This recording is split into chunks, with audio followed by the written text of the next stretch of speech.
ভারতে আরও একবার পেহেলগাঁওয়ের মতন হামলার ছক। বাংলাদেশ এবং পাকিস্তান একসঙ্গে কাজ করছে। পাকিস্তানের বিভিন্ন জঙ্গি গোষ্ঠীকে ট্রেনিং দিচ্ছে আইএসআই এবং গোপনে বিভিন্ন রকমভাবে মিলিশিয়া তৈরি করার চেষ্টা করছে পাকিস্তানি আইএসআই। কারার নেপথ্যে কোথাও গিয়ে পাকিস্তান এবং বাংলাদেশ একসঙ্গে নর্থ ইস্ট এবং কাশ্মীরকে আক্রমণ করার টার্গেট করছে। কি বলছে কেন্দ্রীয় গোয়েন্দা সংস্থা? আপনারা দেখছেন ইনসাইট। নমস্কার, আমি মণি ভট্টাচার্য রয়েছি আপনাদের সঙ্গে। প্রাথমিকভাবে পাকিস্তান এবং বাংলাদেশ একসঙ্গে মিলে যে ধরনের কার্যকলাপ করার চেষ্টা করছে সেইগুলো আমি বারবার করে বলার চেষ্টা করছিলাম, কিন্তু ইতিমধ্যেই গোয়েন্দাদের তরফ থেকে যে তথ্য উঠে এসেছে যে আফগানিস্তান সীমান্ত বরাবর বিভিন্ন ক্ষেত্রে যখন পাকিস্তানের সঙ্গে তালিবানের সম্পর্ক একেবারে মধুর নয়, একেবারে তিক্ততার জায়গায় পৌঁছেছে, ঠিক সেইখানেই বেশ কিছু ঘটনার ফলে গোয়েন্দা সংস্থা কিছু তথ্য হাতে পেয়েছে, যেগুলো একেবারে পুঙ্খানুপুঙ্খ তদন্ত করে দেখা গিয়েছে সেটা ভয়ানক। এবং কি সেই তথ্য আমি দেওয়ার চেষ্টা করব। সেক্ষেত্রে আমি বলার চেষ্টা করব যে ভারতকে মূলত পাকিস্তান এবং বাংলাদেশ মিলে কিভাবে টার্গেট করার চেষ্টা করছে, কোথায় কিভাবে আক্রমণ করার চেষ্টা করছে এবং কি ব্লুপ্রিন্ট এইবার ভারতীয় গোয়েন্দাদের হাতে। প্রাথমিকভাবে আফগানিস্তানের বিভিন্ন ক্ষেত্রে যখন তালিবানের সঙ্গে পাকিস্তানের সংঘাত বেড়েছে, ঠিক তখনই একজন আইএস জঙ্গিকে গ্রেফতার করে আফগানিস্তান, এবং যে জঙ্গি আফগানিস্তানে গ্রেফতার হয় সেই জঙ্গি মোহাম্মদ যে জঙ্গি গ্রেফতার হয় তারপরেই বিভিন্ন রকমভাবে তাকে জিজ্ঞাসাবাদ করে জানা যায় ভুয়ো পরিচয়পত্র দিয়ে এবং ভুয়ো কাগজপত্র বানিয়ে আফগানিস্তানে এই জঙ্গিকে ঢুকিয়েছে আইএসআই। এবং শুধু তাই নয়, গোটা দেশ জুড়ে শুধু আফগানিস্তান দখল করাই এই আইএসকেপির টার্গেট নয়। আমি একটু বলতে চাইব যে এই গোটা ঘটনায় আইএসকেপি অর্থাৎ ইসলামিক স্টেট খোরসন প্রদেশ, এই যে জঙ্গি সংগঠন, এদেরকে ট্রেনিং দিচ্ছে আইএসআই এবং বিভিন্ন ক্ষেত্রে এই জঙ্গিদেরই প্রশিক্ষণ দেওয়া হচ্ছে, গেরিলা ট্রেনিং দেওয়া হচ্ছে তালিবানদের সঙ্গে লড়ার জন্য, কাশ্মীরে গিয়ে ভারতীয় সেনার বিরুদ্ধে লড়ার জন্য। যে এক্সক্লুসিভ তথ্য আমি দেওয়ার চেষ্টা করছি সেটা অত্যন্ত গুরুত্বপূর্ণ, তার কারণ ইতিমধ্যে আমরা জানি কাশ্মীরের বিভিন্ন প্রদেশে যেটা ভারতের দখলে রয়েছে সেই জায়গাতে বিভিন্ন ক্ষেত্রে বিভিন্ন জায়গায় ইতিমধ্যেই বেশ কয়েকজন জঙ্গিদের পাকড়াও করা হয়েছে, যেমন সার্চ অপারেশন জারি আছে। ঠিক এরই মধ্যে বেশ কয়েকজন জঙ্গিকে জিজ্ঞাসাবাদ চালাচ্ছে এনআইএ এবং বিভিন্ন ক্ষেত্রে পুলিশরাও সেই তদন্ত চালাচ্ছে। কিন্তু এনআইএর তরফ থেকে যে তথ্য উঠে আসছে যে এই জঙ্গি যারা গ্রেফতার হয়েছে তারা কিন্তু মূলত এই আইএসকেপির সদস্য, এবং ইতিমধ্যে এই তথ্যই একেবারে দুয়ে দুয়ে চার করে মিলিয়ে দিয়েছে গোয়েন্দাদের। একদিকে যখন বিভিন্ন ক্ষেত্রে পাক অধিকৃত কাশ্মীর সহ এই খাইবার পাখতুনখোয়া সহ বিভিন্ন জায়গায় এই আইএসআই পাক যে জঙ্গি সংগঠনগুলো তাদেরকে উদ্বুদ্ধ করছে, তাদেরকে ইন্সপায়ার করছে, এবং এই গোটা ঘটনায় এই আইএসকেপি যে সংগঠনটি তাদেরকে ট্রেনিং দেওয়া হচ্ছে, গেরিলা ট্রেনিংও।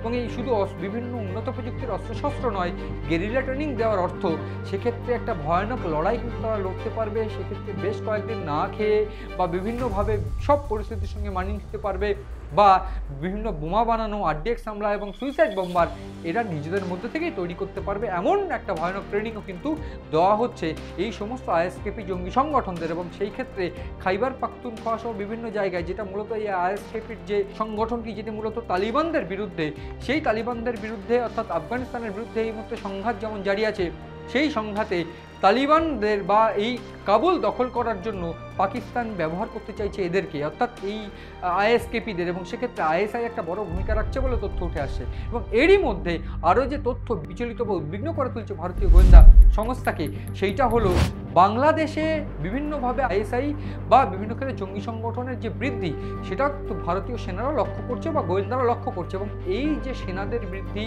বা আইএসআইদের বৃদ্ধি বা আইএসআই ঘাঁটি গেড়েছে বাংলাদেশে, বা বাংলাদেশের ইউনুসপন্থী যে সেনাপ্রধানরা বা সেনাকর্তারা তারা গিয়ে পাকিস্তানে বৈঠক করছে, বিভিন্ন ক্ষেত্রে যে ট্রেনিং চলছে সেইটা দেখছে। এবং তথ্যটা এমনও উঠে এসেছিল ইতিমধ্যে যে বিভিন্ন ক্ষেত্রে চীন থেকে যে ফাইটার জেট তারা কিনবে, যেটা অপারেশন সিঁদুরে পাকিস্তান ব্যবহার করেছিল, সেই ফাইটার জেট ওঠানোর জন্য ট্রেনিং দেবে পাকিস্তান। এবং বাংলাদেশের এই জঙ্গি সংগঠনগুলো, বাংলাদেশের এই মিলিশিয়া যে তৈরি হচ্ছে তাদেরকে ট্রেনিং দেবে এই পাকিস্তানি সেনারা বা জঙ্গিরা।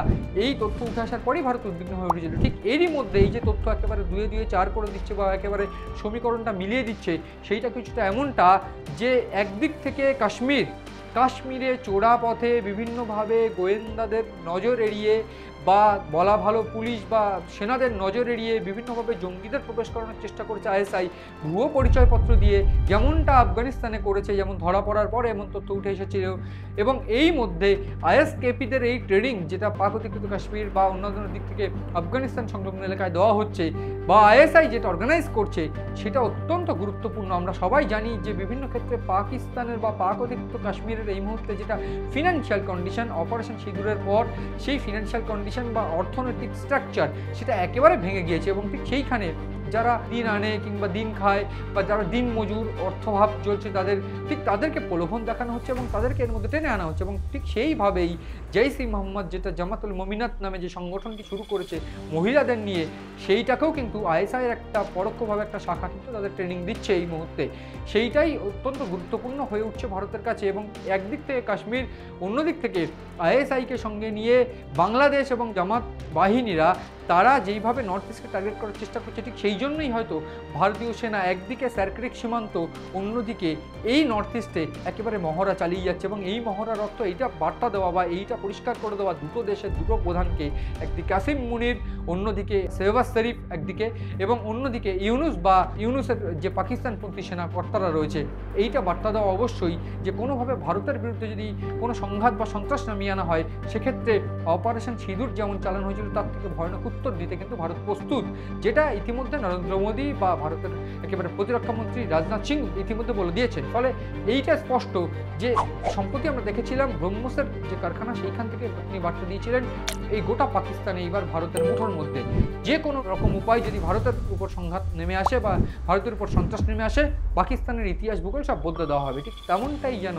সত্যি হতে চলেছে এবং সেই দিকটাই যেন এগোচ্ছে গোটা পাকিস্তান এবং বাংলাদেশের চরিত্র। ফলে এই গোটা ঘটনায় গোয়েন্দা রিপোর্ট, তারপর এই দুটো এই যে ঝামেলা বা দুটো যে জায়গা কাশ্মীর এবং এই নর্থ ইস্ট, এই দুটো জায়গায় যে সংঘাতের চেষ্টা, এই গোটা ঘটনার পিছনে আমরা সবাই জানি ইতিমধ্যে যে বাংলাদেশ এবং পাকিস্তান হাত মিলিয়ে কাজ করছে, কিন্তু তাদের উপরে কে আছে ইতিমধ্যে গোয়েন্দারা সেই বিষয়টা উল্লেখ করছেন এবং গোয়েন্দারা জানাচ্ছেন তাদের উপরে এমন কেউ রয়েছে বা এমন কারা রয়েছে যারা ইনভেস্ট করছে এই দুটো দেশকেই, যেখানে তারা জঙ্গিবাদ চালিয়ে যেতে পারে। কারণ এই দুটো দেশের অর্থনৈতিক স্ট্রাকচার গোয়েন্দাদের মতে সেটা কিন্তু অত্যন্ত দুর্বল এবং ঠিক সেই জায়গায় দাঁড়িয়ে জঙ্গিবাদকে প্রমোট করা, সেইখানে কিন্তু সেইটা করতে গেলে কিন্তু সবথেকে আগে যেটা প্রয়োজন সেটা হচ্ছে ফান্ডিং, এবং সেই ফান্ডিং করতে পারে কিন্তু আমেরিকা।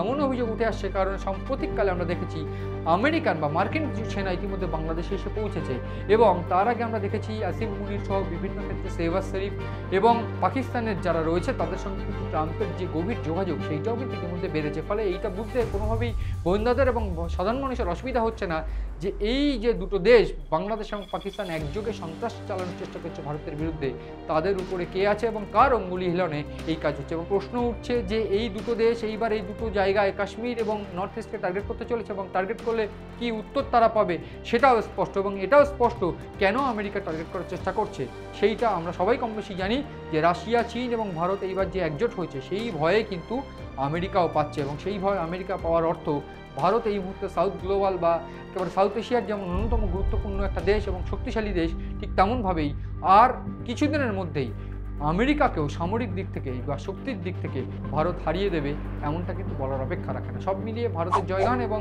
পাকিস্তান এবং বাংলাদেশ এই দুটো দেশের যে অর্থনৈতিক স্ট্রাকচার এবং এই দুটো দেশ সন্ত্রাসবাদ কীভাবে পোষণ করছে, কীভাবে তারা জবাব পায় যদি সন্ত্রাস ভারতের উপর নামিয়ে আনে, এই সমস্ত দিকে নজর রয়েছে আমাদের। নজর রাখুন আপনারাও সিএন ডিজিটাল এবং আমাদের এই পছন্দের অনুষ্ঠান বা আপনাদের পছন্দের অনুষ্ঠান ইনসাইট।